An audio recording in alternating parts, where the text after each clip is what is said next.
In today's transmission, I talk about seeing things from other people's perspectives. I talk about Israel and Palestine. I talk about taking the red pill and escaping the matrix. And I want to give a quick shout out to everybody who's following my podcast on Spotify. If you're not already following me on Spotify, hit that follow button and it will probably gain you entry to heaven. Here we go.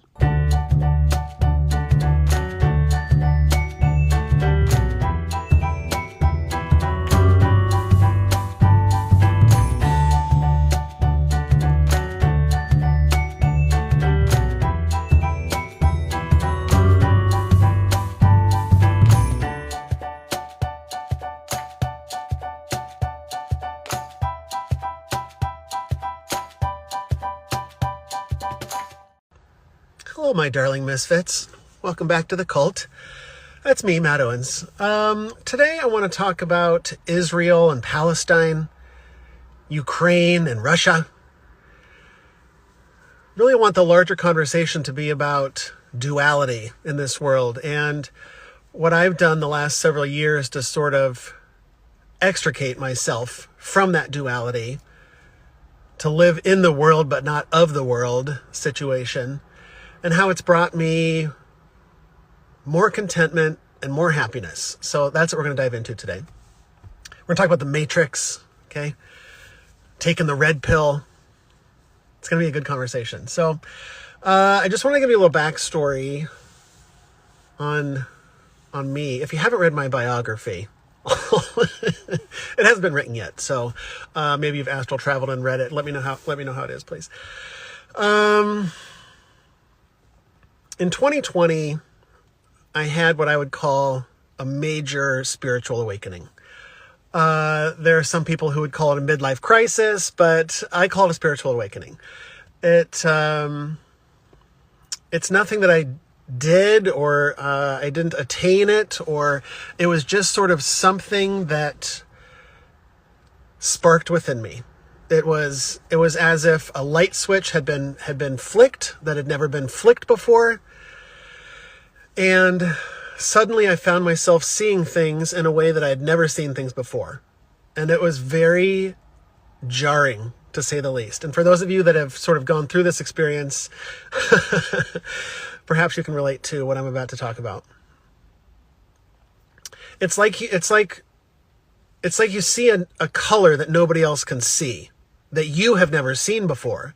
And you try to explain this color to people who can't see the color, and they look at you like you're crazy. But you talk to other people who can see the color that you can, and you're like, oh, you get it. I'm not the only one out there, right? That's what this awakening is like for me. I felt very alone for a long time because nobody understood me or got what I was going through, except for some people that I found on Instagram that were sort of going through the same thing, right? So all I can talk about is my own spiritual awakening. This is just what it was like for me. I don't know what it's like for everybody else. I've listened to other people's stories. I hear a lot of similarities. But 2020 was it for me. I started seeing things in a completely new way. And I started questioning literally everything. Everything. I started asking questions about things that I had never asked questions about before, because I could see things in this new light. It was like my whole life I had been in a dark room, and all of a sudden I was handed a flashlight, and I was like, what the fuck? This was around me the whole time? How could I have not seen this? Well, it's because I was in the dark. I was asleep, right?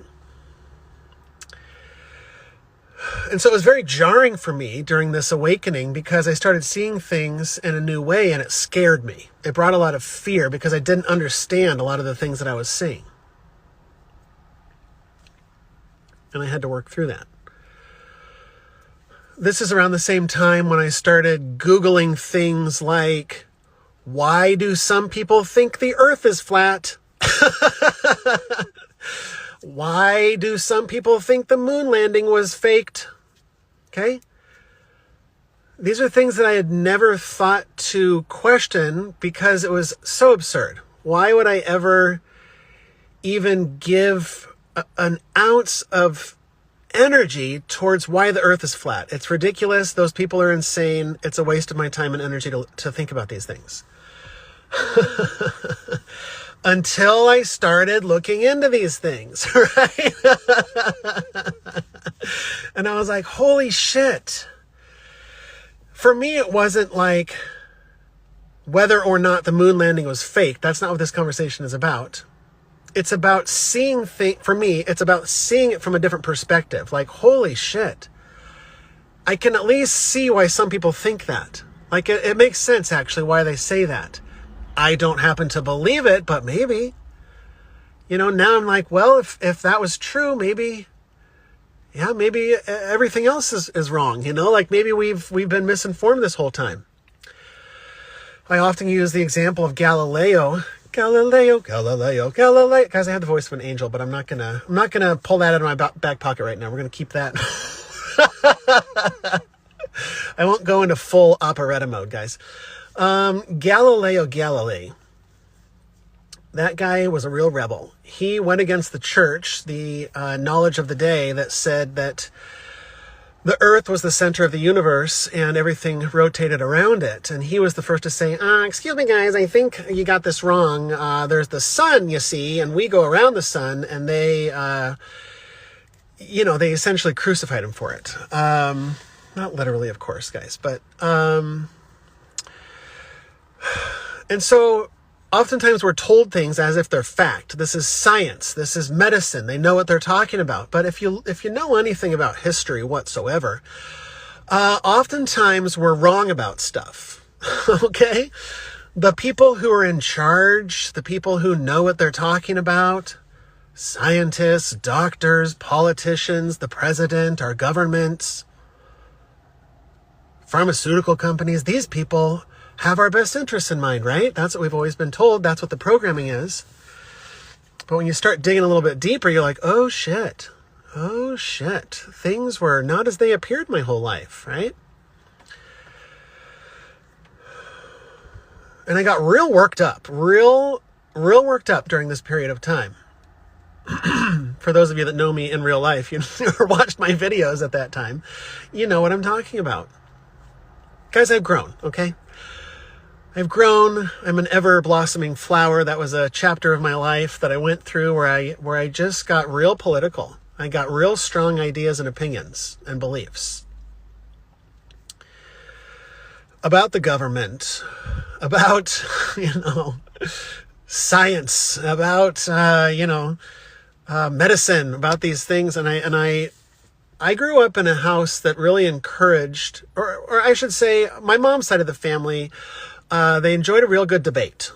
And I also enjoyed a real good debate. I prided myself. I was very proud of my debate skills, and I did the research, and I had the sources and the citations, and I was ready to swat down all of your stupid fucking ideas and beliefs, right? And my goal was to convince you how stupid your beliefs were and how right I was. That's the goal of debate, right? Isn't it? To show the other guy why he's wrong. And I spent a lot of time gathering data, listening to a lot of talk. I was going to say talk radio, but who does that? A lot of podcasts, political podcasts, etc. And I started diving down a lot of rabbit holes, guys. I fashioned myself a tinfoil hat because I'm very fashionable, and dove down several long rabbit holes. And I got lost in several of them, and there's nothing wrong with that. That's a part of my journey. I have no shame or guilt about any of that because that's a part of who I am now. I had to go through that. That was a part of my story. But I had to go through that in order to grow and to work through that. And so I started coming to the realization that, okay, things may not be as they appear. What am I going to do with that information? Right? And I had gone through this awakening, and so I thought, you know what? I want to awaken everybody else so they can see what I see, because it's quite alarming. It's quite alarming what I can see. There's chemicals in all of our food and our water supply, and literally in our rain. The oceans are a fucking garbage dump. Like, there's a lot going on here, guys. Or why aren't we talking about some of this stuff? What the government's doing? What the pharmaceutical companies? Why doesn't anybody talk about this stuff? You know, I started freaking out. And my solution to that was to stand up on a soapbox that I had fashioned for myself, and I got a real large bullhorn. And I started loudly telling everybody to fucking wake up so that they could see all the things that I could see. So that they could be as alarmed and scared as I was. Right? Did you guys know that the news is all fucking fake? Like, why aren't we talking about, like, just a lot of, I freaked out, right? And I tried to grab as many people by the collar and shake them vigorously, metaphorically, to wake those fuckers up. All the dumb sheeple, right? As I loved calling them. But the truth is, I was a sheeple until I woke up. And the fact that I woke up isn't anything that my ego, Hal, tries to grab onto and say, like, yeah, we had an awakening. We're spiritually better than everybody. Like, get rid of that bullshit. It had nothing to do with any of my deeds or good works or anything. It was a light switch that got turned on by a divine hand. And so if you think that your awakening happened in any other way, I'd love to hear your story. But as far as I know, a divine hand flicks that light on, and then you can see things in a different way. And through the process, I had to learn that everybody's light gets flicked on at a different time, and it might not be in this lifetime, okay? And also, it's none of your business when other people's light switches get turned on, even if they're family or loved ones or children or whatever. Their awakening is going to happen whenever it happens. And no amount of you forcing it down their throat is going to change that. I know that because I tried to force it down many people's throats, and it didn't do anything except for make me frustrated that they weren't waking up and listening to me. And it made them frustrated because I looked like an idiot. Right?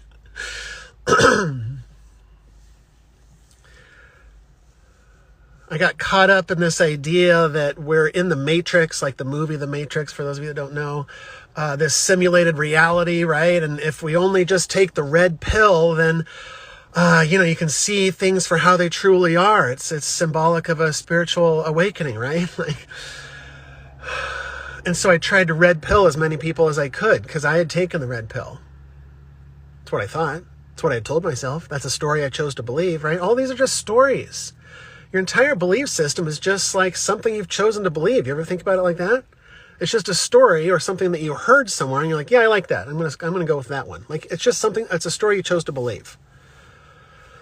You could have just as easily chosen the other side, right? That's the thing with this duality, this Israel and Palestine, which side are you on, or the abortion debate here in the States, like which side are you on, or masks versus no masks, which camp do you lie in, right? And I found myself planted firmly in certain camps, certain boxes that I checked, like that is me, that is my identity, that's who I am. Or that's who I am now, right? But then I started questioning, who am I, right? What does that actually mean? Am I divinity? Am I Matt Owens? Am I, it's just this age-old philosophical line of thinking. And I came to the conclusion that Matt Owens has political beliefs, but the divinity that I am, the divinity residing, it's not even residing within me, it's divinity that I am, is what I believe, doesn't choose sides. Do you think God is choosing which football team is going to win? I'm sorry, guys. I'm sorry to tell you. I'm sorry to tell all the evangelical football fans, but God doesn't care if the Rams win. I was trying to think of a football team in my head. And I'm like, fuck. Rams. We're going to go with Rams. Not a sportsman, guys. Not a sportsman. I honestly think that God doesn't care one way or the other because God is experiencing the whole thing, right?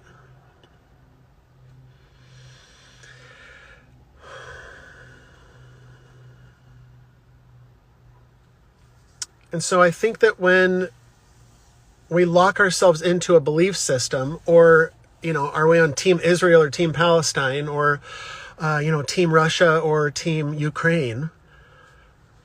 Because we like to believe that, Russia is the bad guys, for example. But you have to understand that that's just something, and there is no right or wrong, right? Like, there are people that are pro-Russia, and that doesn't make them the bad guys. They think you're the bad guy. Like, there's always just another side it's us versus them sort of a situation, right? And it leads to judgment, being judgmental, or hatred of the other side, or frustration, or I learned that trying to red pill people, trying to plant seeds, whatever phrase you want to use, it's all the same. You're trying to plant a seed. You're trying to force somebody to get red pilled. You're trying to wake them up. You're trying to control somebody else, is what I'm saying here. I had to analyze it in my own life. And I was like, I'm actually trying to control other people by red pilling them. I'm trying to do them a kindness. I'm trying to show them the light. Sure. You can believe whatever you want. But at the end of the day, you're trying to control somebody and their awakening, rather than just minding your own business. Because I found in my own life that anytime I got really attached to things on the external, it often, almost always, led to a lot of suffering in my own head. Anytime I try to control anything, it led to a lot of suffering upon analysis. And so I've spent the last several years actively trying to let go of control, to stop trying to control people, or situations, or events, or the government, or whatever. Because it'll just lead to suffering, and frustration, and anger. And I don't like feeling those things. So I'm trying to minimize those things in my life, and this is how I do it. I stopped watching the news. That was a big step for me, because I always had to be in the know. Always had to know what was going on so I could win the next debate. But I started getting real wrapped up in it. It's real easy to get wrapped up in it. There's nothing right or wrong about the news, guys. It's all in how I interpret it, how I let it affect me. And it was affecting me. We like to think like, oh, I'm smart and I'm not going to be manipulated by the government or the news or my peers or people at church. I have my own mind. Yeah, right. Yeah, right, bud. We're all malleable. We're all easily susceptible to propaganda. Whether it's religious propaganda or propaganda on the news or whatever. It's all propaganda. And we latch onto his side, and the other guys are the bad guys. But in part of having my awakening, I started seeing things from other people's perspectives. And I just started naturally letting go of a lot of these strong beliefs that I had held most of my life. Because once I started seeing the other side, whether it's the abortion debate or Ukraine or Israel or whatever, it doesn't fucking matter. There's always going to be a debate. What do you think about that? Are you on this side or that side? And it's about letting go and saying all of it is just what's meant to happen. There is no good guys or bad guys or right or wrong. And I understand many people don't have that belief system. That's okay. I grew up in a very Christian household with, there are morals. There is right and wrong according to the Bible. And that's how we live our life. And I don't live my life that way anymore. Because I believe that right and wrong are just simply matters of perspective. And so I stopped trying to plant seeds in people. I stopped trying to red pill people. And that was a huge turning point for me. Because I just started focusing on my internal game. Detaching myself from whatever was going on in the news. And it was scary at first, I have to admit. But ultimately what I'm seeking is freedom. I just want to accept everything as it is. That's what I want to do. And then there's less suffering in my life.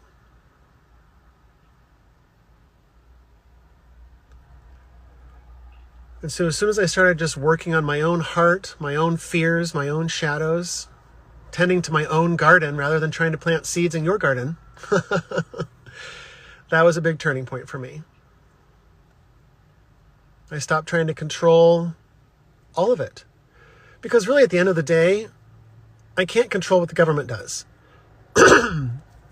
Yes, I can run for office perhaps and make a change, or I can protest, but at the end of the day, I think those are all futile. I think that whatever is meant to happen is meant to happen, and to learn acceptance. That's what I've done in my life, is just learn acceptance. Learn to be content wherever I am, whatever is going on in the external. Because before, my whole life, I had been tied emotionally to what was happening on the external. That would make me angry, or this would make me happy. It's going my way. Or the guy that I voted for is now in office. Yay, I'm happy. Or the guy I didn't vote for is in office. Boo, I'm angry. I wanted to get off of and out of that cycle, that pattern. And so I actively started detaching myself from it.